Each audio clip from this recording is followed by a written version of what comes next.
გამარჯობათ მეგობრებო, მე ისე ვაქორ და დღეს ჩვენი თემა იქნება ტოპ 5 ძლიერი ძაღლები. ერთ-ერთი მათგანი არის პიტბული და ძალიან ძლიერი ძაღლია და საშიში, რა თქმა უნდა. აქვს ძალიან დიდი ნავარჯიში და კუნთი. შემდეგი ნომერი 2. ეს არის დობერმანი. დობერმანი ერთ-ერთი ძალიან დამცველი და საშიში ძაღლია და თუ დაინახავს რომ თავისი პატრონი არის ჩავარდნილი გასაჭირში, ის იწყებს თავის აგრესიული ძალების გამოჩენას და რა თქმა უნდა პატრონს უშველის დაეხმარება. შემდეგი არის როტვეილერი. როტვეილერი ერთ-ერთი საშიში და ძლიერი ძაღლია და მას აქვს ბეწვი, რომელიც არის უხეში ბეწვი აქვს რაღაცნაირი და ხელები რომ მოუჭიდოთ. შემდეგი არის დოგუ არგენტინო, ზედმეტსახელად თეთრი ცხენი.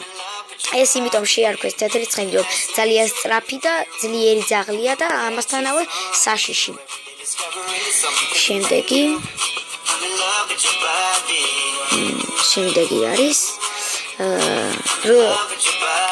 არის ბოქსიორი. ეს ბოქსიორი გამოიყვანეს ტიბეტან მასტიფის და პიტბულ ტერიერის შეჯვარებით და დღეს სულ ეს იყო, ამით დაგემშვიდობებთ, გამოიწერეთ და ლაიქეთ ჩემი არხი. კარგად.